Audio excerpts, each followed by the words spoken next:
Good evening, everybody. This is a tough crowd. So one of my most difficult presentations every year is the technical lecture for our apprentices at my organization. And what I aim every year, not to put people to sleep. So I'll do my best. I'll keep it quite lighthearted. So hopefully you'll enjoy it. And thank you again for coming. So just as Max was saying, I am not an engineer by trade. When I talk about my personal experience, my background, you can see that I haven't had a linear career as well. So AI is a word we keep on hearing. It's everywhere, every day, in the news, in anything, any article you read, there is AI, and there is a lot of myth as well, there is a lot of fear as well, there's a lot of opportunities and challenges as well. So I would use the next 10 or 15 minutes to talk about what it means for manufacturing. Yep. So before I go on to that, so I'll talk a little bit about myself. So born and bred in India. So I did a bachelor's and master's in applied mathematics. So I actually wanted to be an astrophysicist, but I didn't qualify. My grades didn't qualify, so I went into mathematics. I went on to work for organizations like Motorola and Samsung. I was with them for about 10, 11 years. Telecoms industry, so working on product design, testing product, brilliant, brilliant stuff. But after that, I got an opportunity to go back into academia to do my PhD, so I was a mature student. So a lot of people I was working with, they're straight off coming from schools, so A-levels into university. I did a PhD, and it was very exciting because my application was actually working with the elite swimming and triathlon and cycling squad right before the 2012 Olympics. So I actually got to travel with these elite athletes into their intensive training center, looking at what they do, and use technology to help them train better. Use technology to help them improve their game as well. So brilliant, brilliant experience as well. After that, I got recruited to the Manufacturing Technology Center. I will talk about what Manufacturing Technology Center does. I've been there for nearly 9 years. Some of my customers do say that I'm a part of the furniture now, which for me is very reassuring. Yeah. So what does Manufacturing Technology Center does? If you haven't heard about it, so UK has 21 centers which are called as catapult centers. So catapult centers are a mix of academia and industry as well. So academia does a lot of fundamental research, real cool stuff in the labs, but the likes of the BAEs and the Rolls-Royces and JCBs can't really use those research directly from academia. There has to be an element of translation, there has to be an element of scaling up these technologies as well. So that's where the catapult centers come into place. So I'm really privileged to be a part of the Manufacturing Technology Center, which is out of the umbrella which is called the High Value Manufacturing Center. We are based in Ansty Park, Coventry in the West Midlands. We also have facilities in Liverpool and Oxfordshire as well. So I'm, again, incredibly privileged to work with some really, really clever people. And some of them have gone through the university route. A lot of them have come through the apprentice route as well. So one of my chief engineers who I work with on a daily basis, he's come from JLR, 25 years in JLR. He's actually come through the apprentice route, and he's absolutely brilliant. So what I'm trying to say is everything is possible, yeah? So manufacturing, I don't know where to start with, because everything around us is manufactured. The watch that I'm wearing is manufactured. The phone, the laptops, the devices, everything is manufactured somewhere in the world. A lot of it is done in the UK, but a lot of it is done beyond the UK as well. So the planes that we fly, the trains and the cars that we travel in, the bridges that are used are all manufactured. So space is quite interesting. So if you have seen the news recently, the Falcon 9 spaceship, which was recently used to put the 23 Starlink satellites into space. So that's space, but a lot of it is manufactured as well. And a lot of these artifacts and the products that are manufactured for the space industry is quite unique, because these artifacts, products, need to survive in some really harsh environments, which are very different from what we see on the Earth as well. In the medtech and healthcare, so travel back 2020, right into the pandemic, the UK decided to actually ramp up our production of ventilators to save the lives, yeah? Save some really precious life.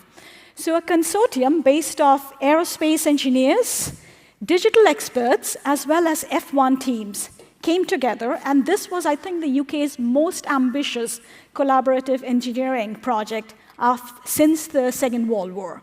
And we actually, as a nation, we actually managed to produce those ventilators, right? So that was a major engineering feat. And what I'm trying to say is, it's just not manufacturers who came together to make this work, right? So digital manufacturing, digital engineering doesn't have to be purely engineers and manufacturers. There is a mix of skills and technologies that go in there. So manufacturing milestones. I don't know how many of you have heard about Industry 4, digital manufacturing. There's a lot of hype, there's a lot of buzzwords, bit of myth busting. Manufacturing has been there for a very, very long time. Started off early in the 1800s. So we started off something called the Industrial Revolution, the first Industrial Revolution. This was all around steam power for locomotives.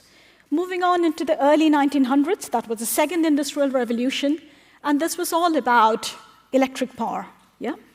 Third Industrial Revolutions move into the late 1900s, and this was actually using computers and automation within industry. So there is a picture of a robot there.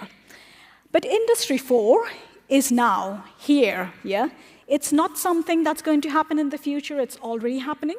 But Industry 4 is all about using all these technologies which are at our disposal, so robots, automation, computers, all the data that's within our disposal. How do you then make these data to make those meaningful decisions that actually impact our human lives? So benefits of digitalization, quite a few. So I always start off with workforce.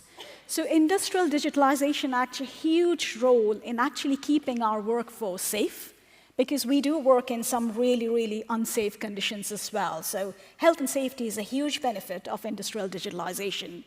Making more meaningful products, ensuring our products are green, sustainable, using the right materials, but also thinking about the circularity and the reuse of materials and the products that we use as well. And digital tools, digital manufacturing tools like design, artificial intelligence has a huge role to play in these sort of things as well.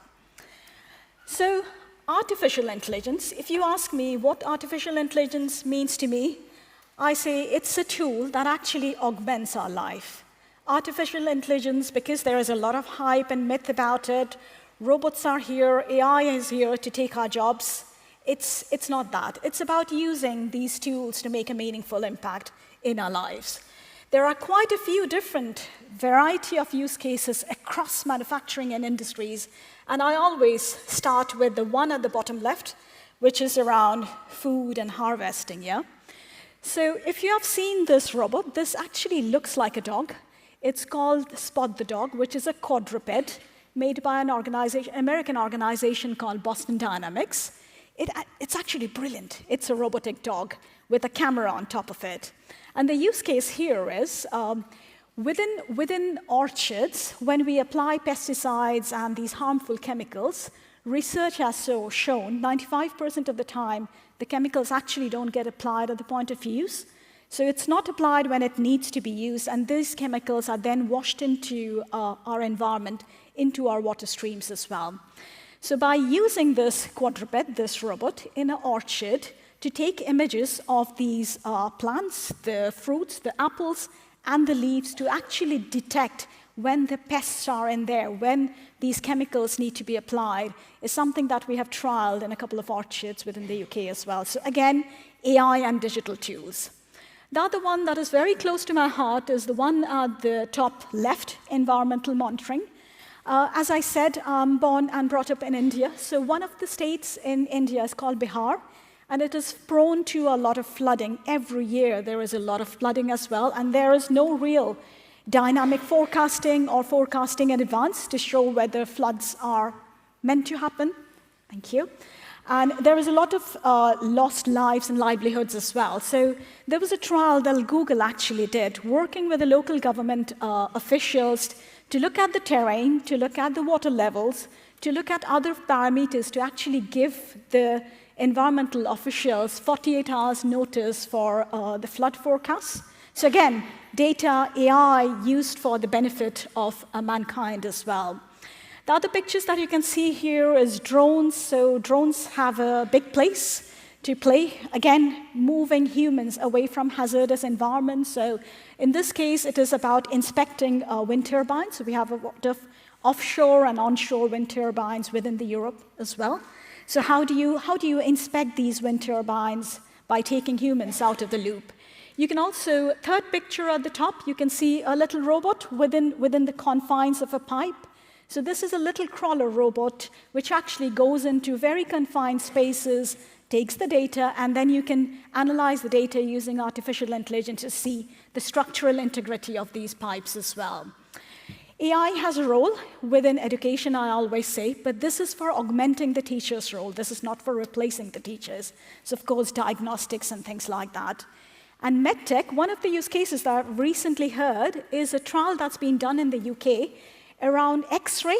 So X-ray, when you go to a hospital with a suspect fracture, X-rays are looked at by radiologists, but sometimes when the fracture is so fine, it is very difficult to detect by human eye.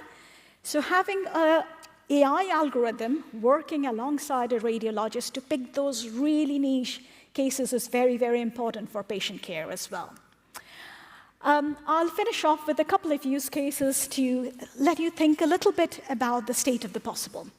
So this is basically a factory in an IOC container. This is a full-fledged factory which we have actually built within our organization. This factory can be taken on wheels to anywhere in the world to ramp up supply.